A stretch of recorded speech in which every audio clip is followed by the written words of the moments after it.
Hey guys, welcome back. Just want to show you real quick. We had this leak in the skimmer a few weeks ago. You can see the crack right here. What has happened is pulled the stone back to make it visible where you can see what's going on.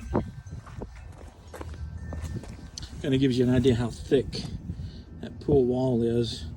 And then even around the skimmer, this is all solid concrete underneath here. This is all solid concrete around it. You can see this easily is over 12 inches thick from here to here, and that goes all the way around. But this was the original crack here, and they pulled all the concrete back. You can even see it still cracked here. So the repair is going to be patch all that up and then backfill this with some waterproof cement. Should solve it.